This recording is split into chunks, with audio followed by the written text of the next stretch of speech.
इमरान खान ने गुज़श्ता रोज़ इस्लामाबाद में अपने खिलाफ कायम मुकदमात में इस्लामाबाद की मुख्तलिफ अदालतों में पेश होकर पीटीआई के कारकुनों में एक नए जज्बे की रूह फूंक दी है। वो एक काफिले की शक्ल में जब लाहौर से इस्लामाबाद पहुंचे तो ये एक दीदनी मंजर था। और अपनी इसामत के साथ इमरान खान ने एक मरतबा फिर ये साबित किया कि वो पाकिस्तान के इस वक्त के सबसे मकबूल तरीन लीडर हैं, और ये कि उन्हें माइनस करना मुश्किल ही नहीं, नामुमकिन भी है। मुल्क की हर समय बदलती सियासी सूरत हाल में सियासी चालबाज और हुकूमती पंडित ये पेशगोइयां बारहा करते चले आ रहे हैं कि इमरान खान का मुल्की सियासत से जाना अब ठहर गया।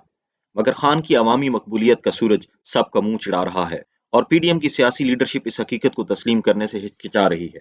मरियम नवाज, जो कि लंदन से अकेले आने के बाद पूरी शद्दोमत से इमरान खान को सियासी उखाड़े में किसी भी तरह पछाड़ने की कोशिश में सरगर्दा हैं, मगर जिसे अल्लाह रखे उसे कौन चखे। इमरान खान की बहुत सी सियासी नाकामियों और सियासी महाजों पर इसकी कमजोर पॉलिसियों के बावजूद खान अवाम के कटहरे में आज भी सुरखरू खड़ा है। पीडीएम के तर्ज हुकूमत और सियासी इंतकाम की रविश ने जहां लोगों के दिलों में पीटीआई के लिए मजीद हमदर्दियां पैदा की हैं, वहीं पे नून लीग और पीपल्स पार्टी के सियासी मफादात को भी बेहद नुकसान पहुंचाया है। केपी और पंजाब के दोनों निगरान सेटअप्स के जानिबदार होने में किसे अब शक है, मगर राजनपुर के हालिया ज़मीनी इंतखाबात ने यह साबित किया कि आज के नौजवान वोटर्स में इमरान खान की जानिब से पैदा किए गए सियासी शऊर को शिकस्त देना इतना आसान नहीं जितना पीडीएम की जमातों ने तस्वर किया था।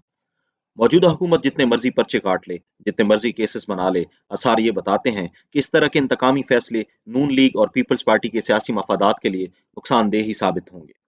मरियम नवाज की जानिब से अदलिया के खिलाफ खोला गया नया महाज शायद उन्हें कुछ कामयाब जलसे तो दे जाएगा, मगर अदलिया पर इल्जामात की आड़ में इंतखाबात से फरार अलबत्ता ज्यादा देर तक मुमकिन नहीं। मौजूदा हुकूमत में अब तक की पीडीएम की कारकर्दगी पर नजर दौड़ाई जाए तो इन चंद महीनों में नून लीग को पै दर पै नाकामियों और सियासी नज़ली के अलावा कुछ हाथ नहीं आया। अपनी हुकूमती और मुआशी पॉलिसियों की नाकामी हो, आईएमएफ से मुज़ाकरात हों, बढ़ती हुई महंगाई का जिन हो, या फिर मुल्क की बिगड़ती हुई सूरत हाल हो, या फिर से सर उठाती दहशतगर्दी, इन सब का सारा मलबा इमरान खान और गुज़श्ता हुकूमत पर डालने के बावजूद अगर नून लीग के हाथ कुछ आया भी है तो वो उसके अंदर फैलती तफरीक है।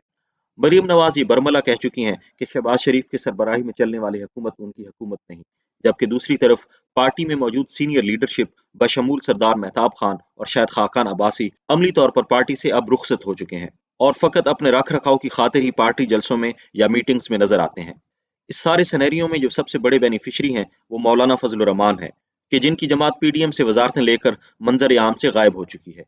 अब अगर इस सारी सूरत हाल और वाकयात को मद्देनजर रखते हुए तजिया करें तो इमरान खान इत्तेहादी जमातों और जावेद चौधरी के लिखे गए दर्जनों मुखालिफ कालमों के बावजूद सियासत की बसात में एक कामयाब सियासी बाजीगर की तरह खड़ा मुस्कुराता नजर आता है, जबकि शहबाज शरीफ और उनके हलीफ प्यादे अपनी सफ़ों में फैलती खलबली को नज़रअंदाज करने की नाकाम कोशिश में अपनी ही शिकस्त का असबाब पैदा कर रहे हैं। बकौल मीर तकी मीर, इब्तदा है इश्क है रोता है क्या, आगे आगे देखिए होता है क्या।